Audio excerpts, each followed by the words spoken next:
Hello everyone and welcome to Ask Admissions. We are so happy you are here. We have an awesome guest today, but we have some new faces too. So we're going to start with some introductions and then we'll move into some news from the nest and get into our guest. So one of those new faces is me. Hello, my name is Hannah Taylor and I am an admissions recruiter here at KSU. I primarily work with freshman applicants, so if you live in Savannah, if you live in Augusta, South Carolina, anywhere in that area, I am your gal. I'm your go-to person for anything from admissions. So we're gonna help you apply to KSU, guide you through that process, and ultimately help you enroll here at Kennesaw State University. But I'm gonna pass it off to our guest so he can introduce himself. So Terrence, you wanna get us started? Thank you. Thanks for having me. I'm Terrence Mosley. I'm an assistant director with the Department of Career Planning and Development. I've been at KSU about 11 years, and our mission is to help our students. And so what we do is to make sure that we're connecting with our students to their career opportunities. So super happy to be here. Thanks for having me. Awesome, and my name is Ana Teneco Santiago. I work with all students types, but I specialize with transfer and international. So if that's you, I'm your person. And I'm also bilingual, hablo español. So if you have any questions, feel free to reach out.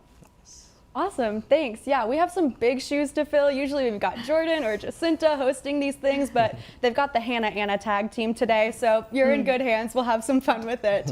But we're gonna start with some news from the nest. So we've got a lot of important stuff coming up. The name of the game today is deadlines, and so a lot of important deadlines coming around the corner. They might sound far out, but I promise they're not. So we're gonna start with summer 2021. If you are looking to start at KSU in the summer, your deadline is May 1st. So that means you've applied, you've sent us all your required documents, and you are good to go by May 1st to start in the summer 2021 semester. But if you're looking at fall 2021, your deadline is June 1st. So again, you're applying, getting us all those required documentations, and then you're good to go with that deadline for June 1st. But if I can give you one piece of advice, you're not gonna wait till June 1st or May 1st. Apply early, get us that documentation early. That way you're all set. If you want scholarships, if you wanna live on campus, you gotta get that stuff done right away. So definitely apply as soon as possible. That way you're set up for success with those things. The other side of things that we have some deadlines for is financial aid. So a deadline that's coming up real soon, our FAFSA priority deadline is March 1st. So you're gonna complete that FAFSA real quick if you haven't already. March 1st is right around the corner. It's only a few weeks away. Pretty crazy to think about the fact that we're almost at March. But March 1st is also another important date for scholarships. So if you want to apply for scholarships, which you definitely should, that deadline is also March 1st. The key thing with scholarships is that you have to have your acceptance to KSU to begin to apply for scholarships. So definitely apply right away if you haven't already, get your decision. That way you can apply for scholarships for that 2021 school year. Our scholarship application is super easy at KSU, which is a huge perk. We have tons of different scholarships we offer, but we make it easy for you. You fill out one application and we will take everything that you gave us and match you with the scholarships that you're applicable for. So we do all the hard work, we do the matching, the searching. You literally just have to apply, so definitely do that. Like I said, March 1st is right around the corner, so get on that quick. That way you can receive that scholarship money for your 2021 school year. And then our last deadline, if you have a verification document priority deadline of May 1st. So if you have to verify any of those documents for your FAFSA, May 1st is that priority deadline. So definitely stay in close communication with our financial aid office. That way you are all set and good to go. But yeah, those are our deadlines. A lot of good stuff coming up. It's that time of year. You're finishing those applications, deciding where you want to go, which is KSU. We know that. So definitely wrap all of that up, and that way you are set up for that fall 2021 or summer 2021 semester. But yeah, that is the news from the nest. Lots of exciting stuff, but let's pass it off to Anna so we can get to know Terrence a little more. Yes, Hannah. So thank you for sharing all of that really good information. I hope you guys were able to jot down your dates, put it on your calendar, put it on your phone, do what you got to do, set a reminder so that you make sure you do not miss any of those important deadlines. So now let's get to know Terrence. So you said you've been here 10, 11 years. So how did you come to KSU, or what was that process like? And specifically, how did you end up in career planning and development? For sure. Thank you for asking. I think that when people think of career advisors, we don't have a direct career path. So most of us come from other worlds. In fact, I came from the military. I graduated from the University of Alabama at Birmingham.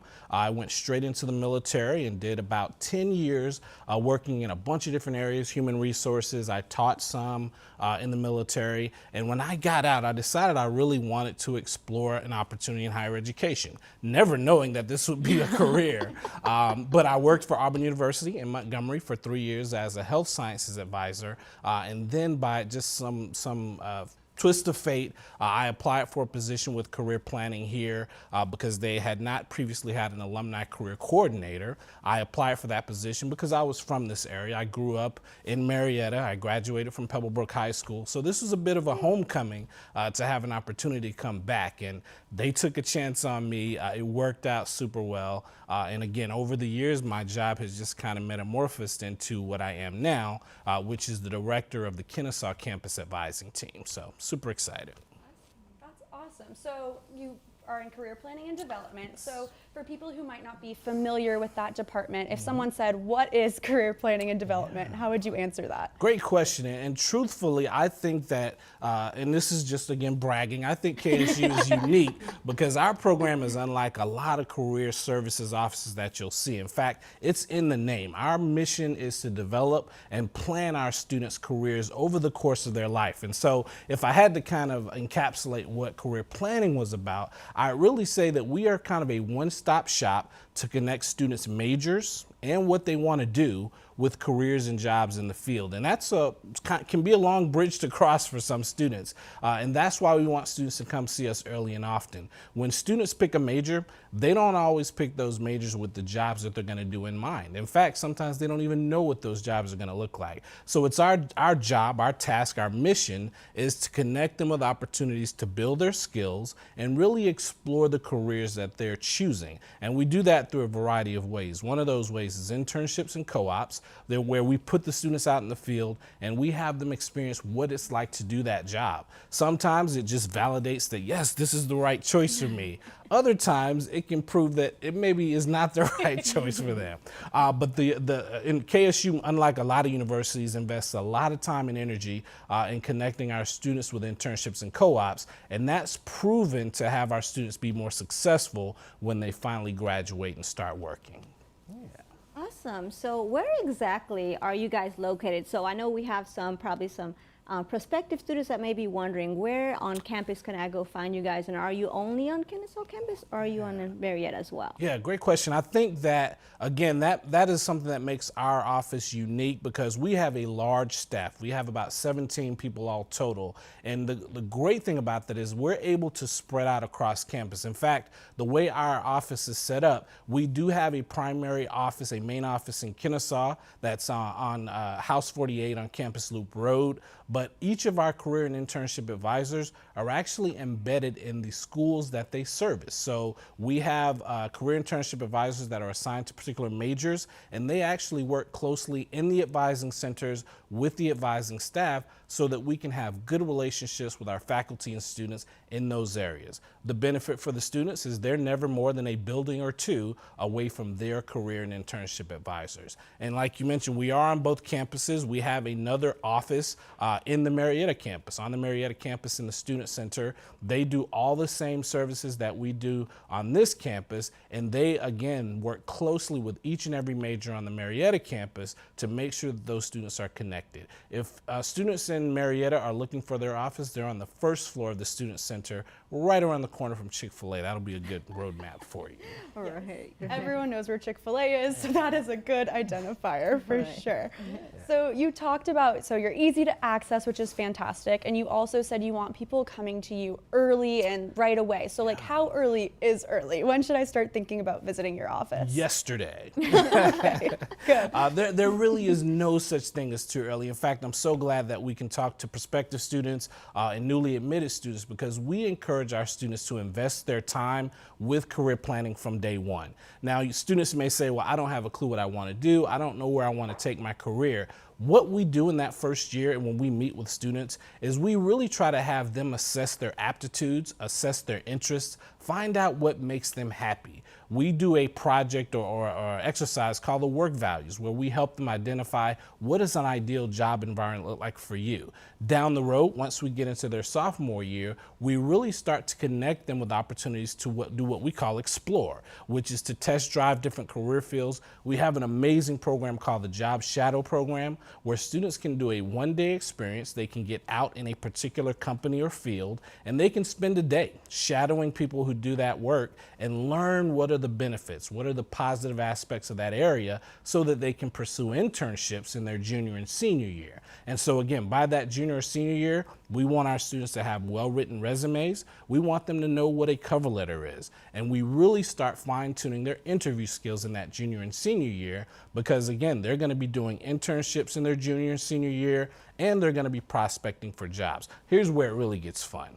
In their junior and senior year, we encourage our students to attend career fairs, and we have career fairs every single semester for all different majors. In fact, to name just a few, we have our education career fair every single spring for all of our teacher candidates to go out and meet with their prospective employers.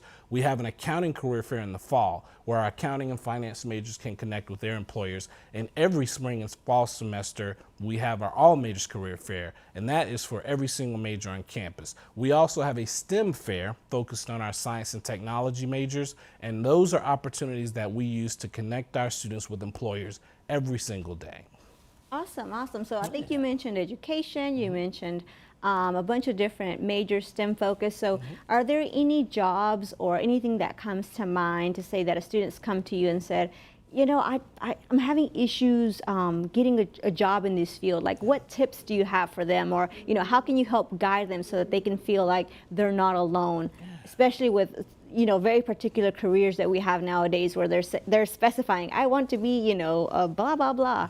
And they're very specific about that. So how can you help guide them throughout that process, or how can you help them through that? Yeah, and this is something that all of our advisors are well trained to do. In fact, they are experts at it. What we find is that students are accumulating amazing skills during their studies, during their undergrad. They're doing classes, they're attending conferences, they're doing projects, plus they're working or doing internships outside of the school. What the problem or the challenge that we sometimes confront is our students are doing all these amazing things, but they don't know how to talk about those. They don't know how to share that great work that they're doing with an employer. And so we spend a lot of time coaching the students on where their benefits are. What are the skills and experiences that they've accumulated through their work? How do they share that with an employer in the context of a resume bullet? Or how do they share that with an employer telling stories that demonstrate their skills in interviews? You all have been through interviews before. Yes. That's a pretty stressful situation. And so we do mock interviews to help our students practice. And the biggest part that we try to encourage them to do is learn how to tell their story, similar to how they tell their story to get admitted to college, right? So they have to learn how to share places where they excelled, places where they demonstrated their leadership skills. And so in terms of, to answer your question, in terms of how we connect them with jobs, is we help them build their brand. Their brand consists of their resumes, their cover letters, their interview style, even how they dress. And so we connect with companies. JCPenney is an example. We host a Dress for Success. We call it Suit Up, where students can go online right now. They can find information on our Suit Up program and learn how to shop for professional dress. They actually can get a discount on their clothing. These are the things that we do to help build our students' professional brand. And we've heard from employers that our students are amongst the most well prepared because of the work that we do to make sure that they're in that good look.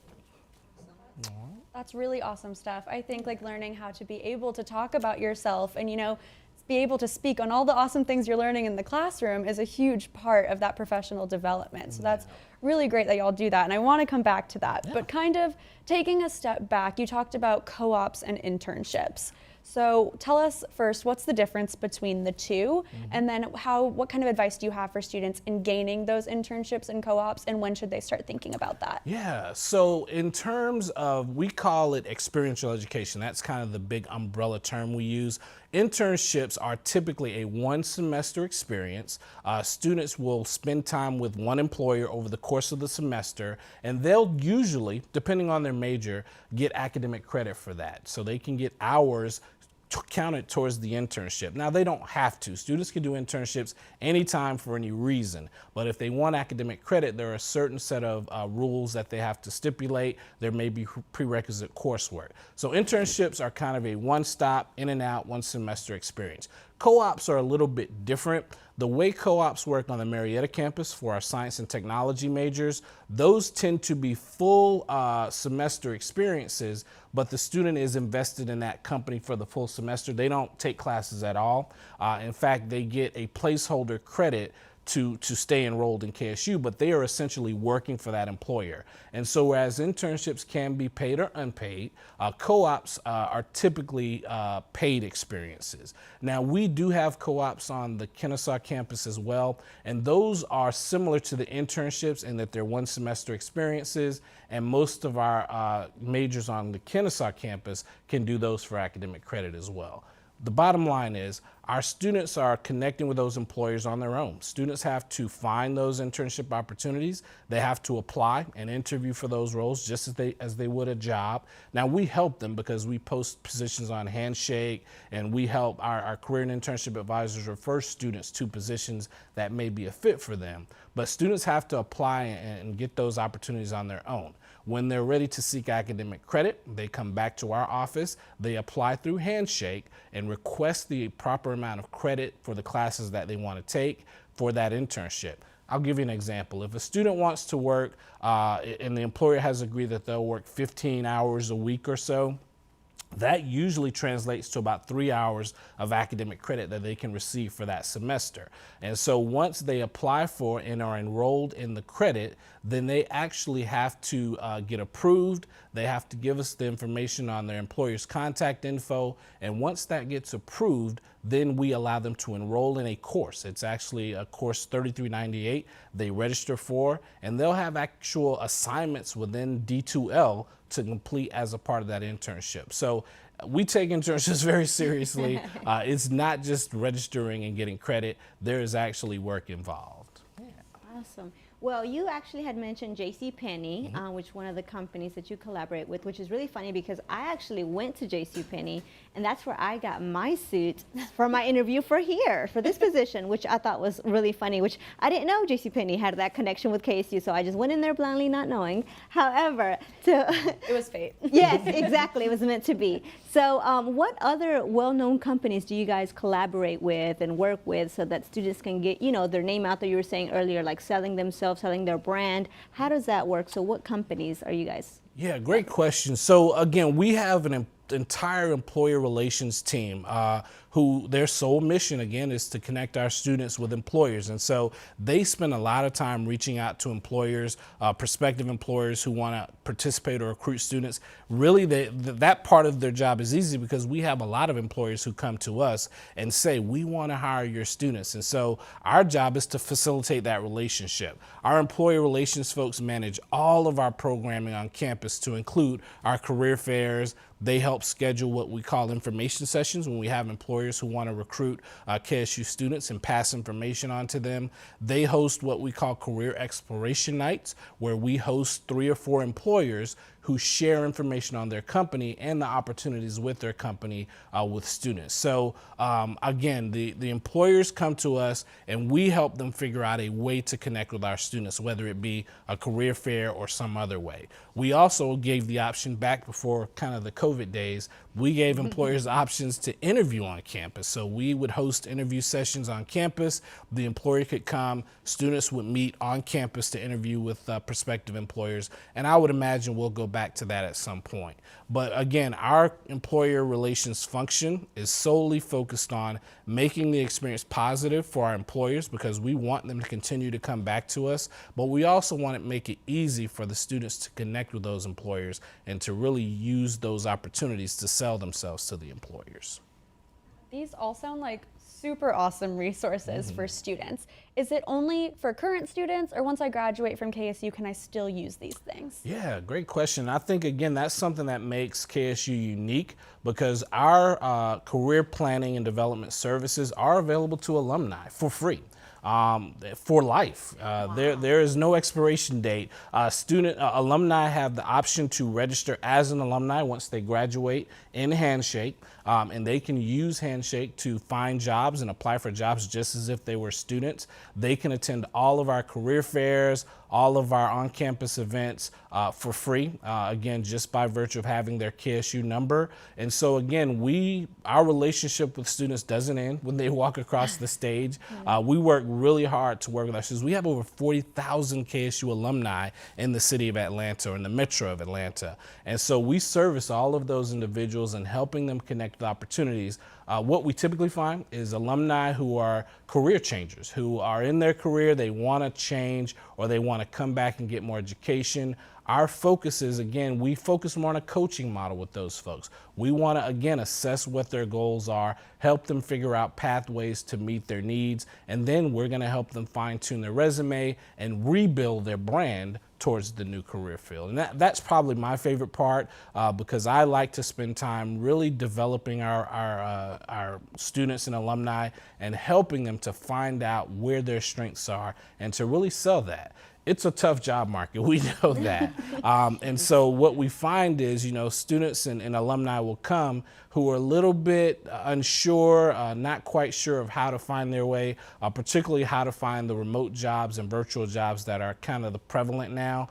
So our mission is to really train those folks on where to find those opportunities, but also how to be competitive for those. And that's the real challenge. That's why we do a lot of coaching and practice with mock interviews to make sure that they're up on those things. Awesome. And you mentioned Handshake a couple of times. So for those that don't know what it is, can you kind of briefly explain what it is and the purpose of it and why it's such a great tool to use? For sure. Handshake is really our one-stop shop for all of the things that we do related to careers and jobs. In fact, we adopted Handshake probably about 4 or 5 years ago now, and it really has simplified the way that we service students, because now, instead of using multiple systems to manage our jobs database and how students connect with us, all of that occurs in Handshake. And every single student at KSU is given Handshake access the day they step on our campus. So they can log into Handshake the minute they're a student here at KSU, and they can start using those services. Handshake has our jobs database, which houses all of the jobs that we get posted from employers, and we have access to a jobs database that is nationwide. So it's not limited to Georgia employers. There are jobs posted all across the country.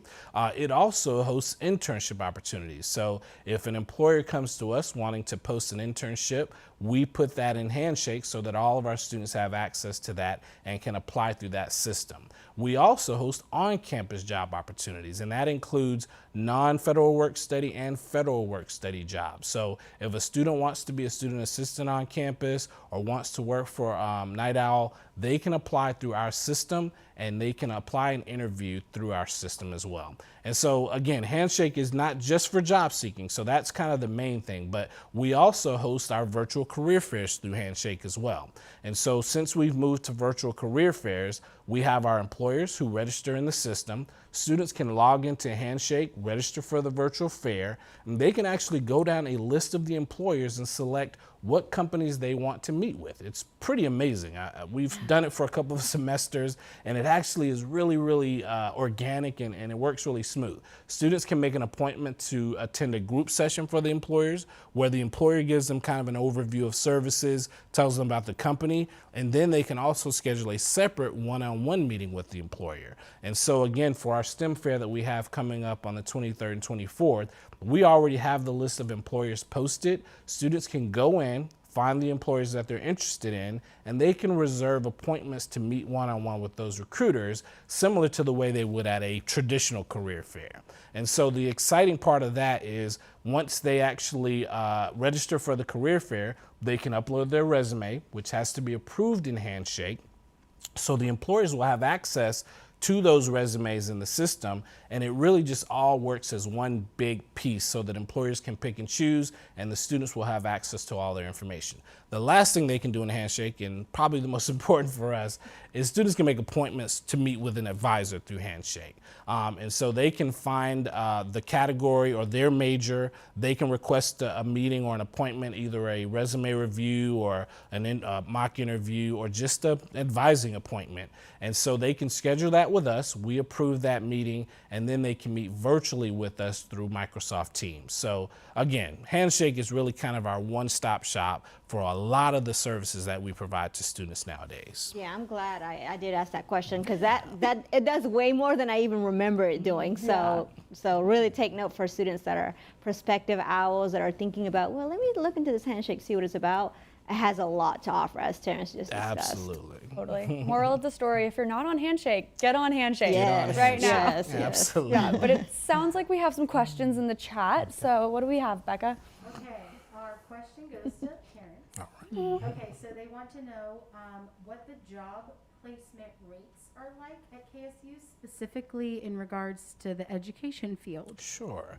That's a good question. And while we don't track placement rates because we don't consider ourselves a placement office, we do informally track our students after they graduate. We do what's called a senior survey, which kind of asks our students to tell us where they're going to be employed, whether they have a position or not. I don't know right offhand what the job rate for our teachers is, but what I will say is that because our education majors have to do a year-long clinical experience their senior year of college, most of those individuals end up employed because the school systems that they're working in know them, and because they are able to prove that they have the requisite set of skills because they've been student teaching for an entire year, which is pretty unique for what we do. So I would say, if I had to hazard a guess, it would be in the high 80s in terms of our brand new student teachers in the K through 12 space.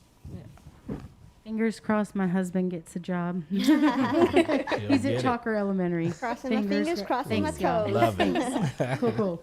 Okay, our next question. Terrence, do you guys assist with resume writing? Oh, absolutely. That's my favorite thing. I think that having been here for over 10 years, I probably have seen about every type of resume that's out there, literally thousands of resumes. Now, I will say that there is no perfect resume out there, so you'll want to get multiple opinions. But to answer that question, yes, we do. We can schedule virtual appointments with students where we will pull up their resume on the screen, walk them through our suggested changes, or students can email our advisors if they check with them beforehand. We'll help review those, help them, give them some tips on how to make them better.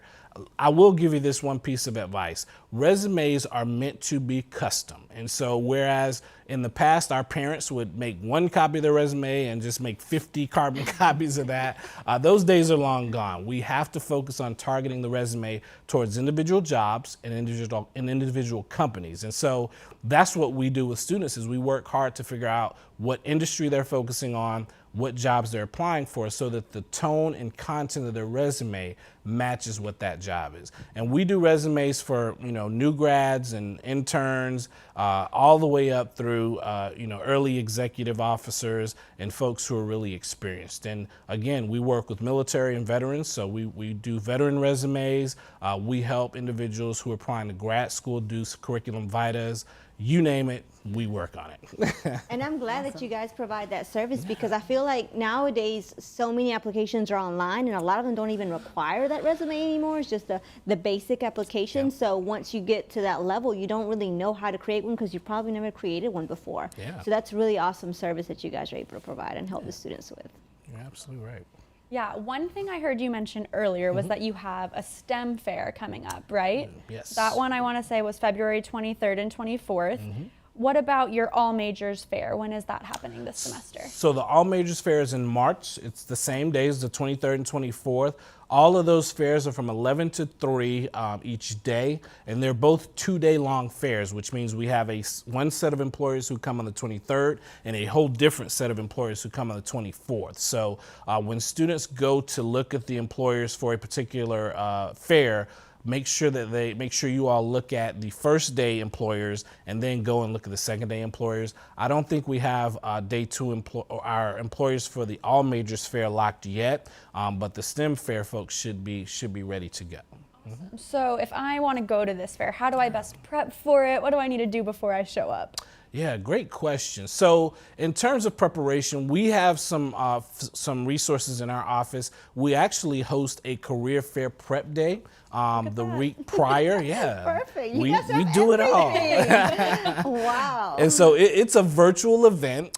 We do it for, usually it's a day or two before the fair. I'm not exactly sure what day ours is for the STEM fair, but it'll be on our website at careers.kennesaw.edu. Now, the great thing about our Career Fair Prep Day is that we basically make all of our staff available to students to ask questions. They can come in with concerns about their resume. We do many workshops on how to present their best selves for employers. We work with them on the technology that they'll use inside the Handshake platform. The Career Fair Prep Day is meant for our students to really shine and put their best foot forward for the Career Fair Prep Day. Now, over and above that, again, we meet with students all the time and help them prepare for the fair. If they are nervous on what to ask an employer, we can walk them through what questions they should be asking. We help them practice what's called an elevator speech. You all familiar with the elevator speech? Yeah, we help them build their commercial. And so, again, employers report to us, they are so impressed that our students really know how to tell their stories. And that's because we do invest a lot of time prior to those fairs, making sure our students are ready to go. Yeah, no, I mean, what do you guys not have? I guess because you guys are so prepared with everything. You have come up with everything. So I hope students really, once they come here, because we know you guys will, you will be able to use all those awesome resources. So if I have a question, I know you had mentioned earlier that we can access or set up an appointment through Handshake, but is that the preferred method to set up to ask a general question, email, phone call? Like, what is the best way to communicate your department just in general? Yeah, there are a couple of great ways to reach us. Typically, if you need assistance of an advisor, the Handshake appointments is the best way. You can call our front office, our front desk at 470-578-6555 to ask just a quick question. We have some amazing student career advocates who can do basic resume advice. In fact, they're the ones who approve the resumes that are submitted through Handshake. But typically, students want to start by having an appointment to meet with one of our advisors. Our career and internship advisors, like I said, they're embedded in each of the different majors and schools. And so students already pretty much know who they are because they do a great job of reaching out and communicating with the students in their majors and in their departments. And so I always ask my student, hey, have you met with your career and internship advisor? And they say, oh yeah, Allie or Kirsty or someone. And so they're very familiar with who they're meeting with. That helps to make students more comfortable coming to us, and it helps us to really get to know the needs of our students. You've talked about a lot of really great things that you all do. I think at this point, is there like one thing that you're like, most people don't know we do this, but they should because they need to take advantage of it? Yeah, that's a great question. And I'll double back to, I think you asked me kind of who are some of the bigger employers that we work with. Again, a lot of folks don't know that KSU really has our hands in a lot of different companies. And by that, I mean, there are a lot of companies that hire and know our graduates and know our students. In fact, I refer my students to LinkedIn all the time. And what we find is our students tend to, when there's a feature on LinkedIn that shows you where all of our KSU alumni are working. And so we can see how many folks we have at Coca-Cola. We can see how many graduates we have at Home Depot. We can see how many of our students are in the accounting field working for KPMG. So again, that helps us get a feel for where our biggest employers are. We had Google do an information session 2 weeks ago looking for our senior candidates. So again, I think that people would be surprised to know the types of employers that recruit with us. And really, again, they'd be surprised to know how respected our students are once they get out into the field. Awesome. I'm really glad you brought up LinkedIn. I know when I was first going into like looking for jobs and all of that, I didn't know what LinkedIn was and just the value of it. So can you speak, speaking from your department, like the importance of having an account and well, is there importance to having an account, I guess I should ask, and just the value and the connections and all that they can create through LinkedIn? Yeah, there's 100% there's value to have it. In fact, that's a big part of it. If you remember, I referenced your brand. LinkedIn is a part of the brand that we talk about with students. In fact, there are some courses on campus that require their students to make LinkedIn accounts. And the reason that is because, again, we want our students to be, to represent themselves the way that they need to the outside world. Employers do tend to go and look at students. They want to sneak peek students through LinkedIn. And so we encourage our students to really target and customize your profile. Make sure you're following companies that are in your industry. We encourage students to have a professional picture on their profiles because, again, that LinkedIn account is the only way that employers can really get a good feel for who you are. Another issue that we always try to work closely with students is how to manage the complementary nature of their resume versus their LinkedIn versus their social media. And so we encourage them that if those things should be complementary, they should all kind of fit in together. And so we encourage our students every time to make sure that their LinkedIn account is really representative of them. Absolutely. So you brought up social media. We always hear people say, like, you got to be careful what you post online because your potential employers can see that. So do you all believe that? What advice do you give students when it comes to social media? Yeah, I mean, we always recommend students be cognizant of what they're putting out there. We don't ask students to necessarily censor themselves, but they have to know that employers are looking for every advantage they can in terms of selecting the best candidate. And a lot of employers will go out and find out what their story is. And so while we know that nowadays, especially with COVID, social media is kind of where everyone's living their life. And so I don't know that employers necessarily make value judgments on what they see on social media. But if you are interested and focused on coming across as a professional that you want to be, we encourage students to be really, really covetous of their images and make sure that what they put out in the world is going to be something that they wouldn't mind an employer or their mom seeing on a daily basis. True.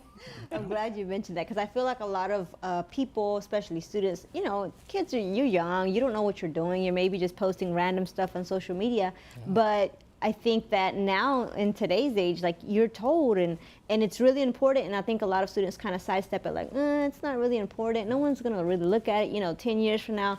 But I mean, we're seeing nowadays that people are not getting jobs or are losing jobs because of stuff that they're posting. So, you know, just be careful, especially if you're trying to, you know, get a job one day, which I think we most all of us are. It is important to what you post. So just keep an eye on that. So going a little bit off that, can you name an example or a story of where a student came to you and either to you or someone in the department, they were trying to use their services and were maybe struggling a little bit, but because of services that you guys offered, were able to get that dream job?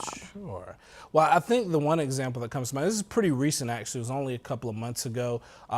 We work with students, of course, applying to graduate school. And so we help them, we can help them with personal statements and, like I mentioned earlier, CVs. This particular individual was applying for a pharmacy program. She was applying to pharmacy school at Mercer, and she was a stellar student. She actually was a non-traditional student, so she had actually come back to school to do prerequisites for pharmacy school. She was a little bit older than the average college student. And she was so excited about pharmacy school. She said she'd always dreamt of it, but she just didn't know how to interview for it. And so she and I did a series. We ended up doing 3 or 4 different mock interview sessions where we really tried to break down what she needed to share with the interviewers, how she could compose herself and really put her best foot forward. And really from the way she started with the interview to where she ended was night and day. And so I was so excited when she called me a week after her interview date and said, yes, I was admitted to the program in the next matriculating class. This was her dream to always have been a pharmacist, and she was just so excited. And she really did say that the prep and all the sessions we did were kind of the key to her getting over her nerves for that interview. Well, that's awesome that you got to, you know, create that moment with her and help guide her throughout the way. And I know that you guys all as a team all do that in your own different way. So I think that a lot of students leaving KSU, graduating, will definitely have a story very similar to that. Yeah. So piggybacking kind of off that question, you mentioned that you had a couple of series with her. Mm-hmm. Are there limits to how many services or how many times I can reach out and say, oh, I've reached out already 5 times. Oh, that's your limit, Anna. You can't come back to see us again. Are there any limits to that? That's a good question. And while we've been tested a few times, but no, we don't put any limit on the amount of times our students and alumni can see us. Now, alumni past 2 years out of college, they are not always permitted to make one-on-one appointments, but they can still use all of our online services. But in terms of how often and how frequent we meet with students, no, we'll meet with them however many times it takes. Our goal is to see improvement. And so we'll share with students the areas where we really want them to focus on and where they kind of have to invest some of their sweat equity into getting better. But no, I don't know that there's ever been a time where we've restricted a student from coming back. Close the door. No, they're coming. Hold the door. You can't come in anymore. Good, I'm glad. Yeah, and that's great. And I think, this goes across all of KSU, right? Like, this is something that I love about KSU is that there are so many people here to guide you and make sure that you're set up for success. We all come to Kennesaw because we want that dream job. We're looking for that career after we get our degree. And so those are some of my favorite things. What would you say, Terrence, is your favorite thing about your job? Yeah, that's a tough one. I like everything about my job. But I think that the one thing, again, that makes our office and our department pretty special is that, we put our students first. And so what that means is we have students who, have work schedules that don't permit them to meet in an 8 to 5 frame. And so our advisors are willing to meet with them off schedule.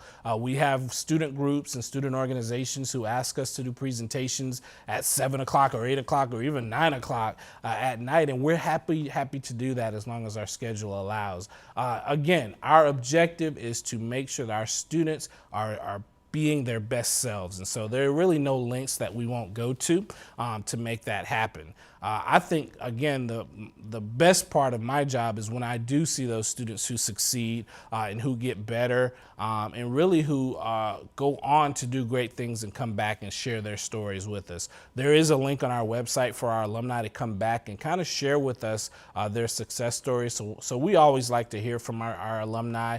And what's even better is when they come back to our career fairs as recruiters and they know our students because they were our students. That's always a great feeling that we get. Yeah, it's got to be one of the best feelings for it to feel like it's coming full circle. Like they know the value of KSU, which is why they're coming back to recruit KSU students, which is really awesome. Definitely. So what is one piece of advice you would have for students that are current student KSU or graduated students? So what kind of advice, especially with everything going on today, like what kind of advice would you help for those that are looking for a job or, thinking about using your services? Yeah, I think you touched on it because we are in this unique space with the pandemic.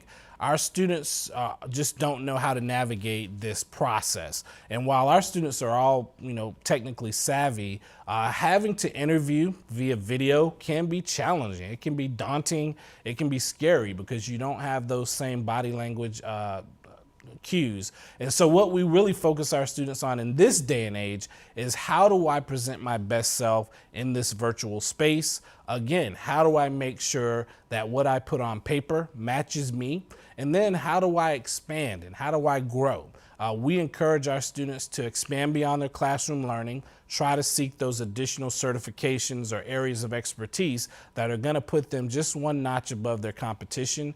And so again, I think that we want to teach our students how to operate now in this new world, but then again, when things get back to normal, we want them to be just as effective then. So going off that, you said, which we have mock interviews and all that. Have you guys adapted to the new interview method, which is through Zoom, and which I believe Hannah had to experience that as well? I interviewed for my job currently on Zoom. Yeah. So do you guys have like a specific session or tips or training that you guys provide? That's, I guess, a little bit in extra in addition to what a normal mock interview would be like. Because you said it yourself, we go off cues, body language, and things like that. With interviewing virtually is very different in the sense that you don't have those cues. I mean, what if you have a technical error where you can't hear someone or they can't hear, all of those things. Do you guys have a session or workshop or anything like that to help prepare for students in that situation? We do. In fact, we have an amazing mock interview system. It's online. It's called Interview Stream. Interview Stream is our online mock interview system where students can use that without necessarily having to meet with an advisor. They can log on to the Interview Stream system. It'll have a video avatar who'll ask them questions, and they can actually record their responses. Yeah, it's really great. Not only can they record their responses, they can play the responses back so they can kind of be their own judge, and then they can email the link to us so that we, the advisors, can review those as well. And we can give them feedback through the system on what we saw, what we noticed. We've had students who had a whirling ceiling fan just going to town in the background, or there's a neon sign over their right shoulder. And so those are those little things that we can help pick up on either through Interview Stream or the live mock interviews that we do through Microsoft Teams. So tell me more about this video avatar. That just really piqued my interest. Oh, it's amazing. So you go in and there's a database of like 300 questions you can choose from.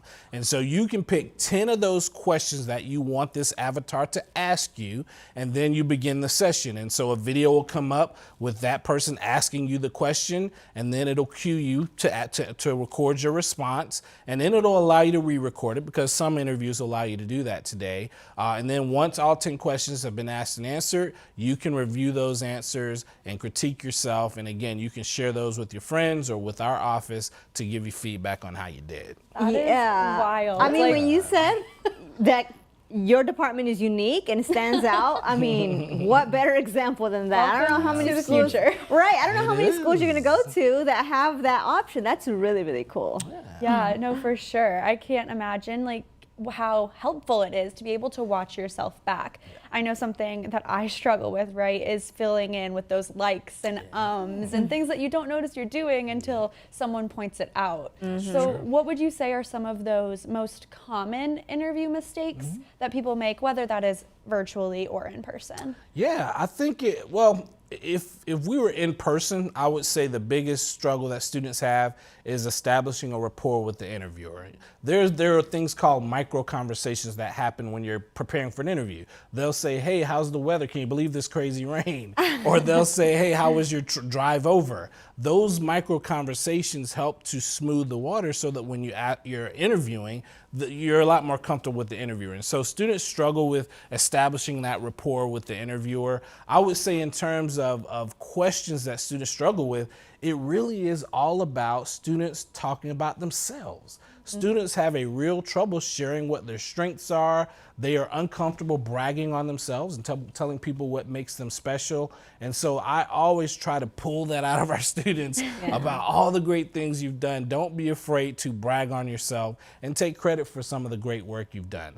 Weaknesses is the same thing. Students are uncomfortable identifying weaknesses, or they don't have the comfort talking about how they adapt and overcome to those weaknesses. So we spend a lot of time with that. And then the biggest part that I spend time with refers back to something we talked about earlier. They're called behavioral questions, where they have to give a legitimate example of where they've done something, where they've excelled, where they've helped their company or helped an individual to do better. And then I think the last one is leadership.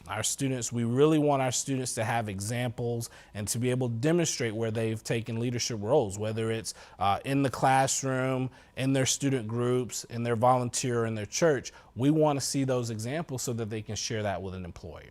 Awesome. I'm glad that you mentioned that about the, bringing out the best, or kind of like a brag of what you know you have on your resume, or just what you've done in your past, because I feel like that's something that a lot of students struggle with, because when you're little you're told, you know, be humble, don't brag. Exactly. So when you actually have to do it, I know that's something that a lot of people struggle with. I know I struggled with it myself, because I'm like, well, you don't want to, you know, brag, because that's what you're told not to do. Right. But this is the moment that you have to. So think of it maybe as a humble brag, like you want to humbly brag about all your experiences. That's how I like to think of it. And that's what I tell them. If you're not going to brag on yourself, no one else is going to do it for That is you, very especially true. in this situation. So, Yeah, because I mean, no one knows what you're capable of, your past experiences. No one knows your story until you tell it. I mean, Exactly. when you're in the interview, that person probably doesn't know who you are, doesn't know, you know, your past. So if you don't tell it, I mean, how is it going to come out there? So yeah, exactly that's right. awesome. Well, I'm glad you guys offer all of those resources. And if we don't have any more questions from the chat or any through the Facebook,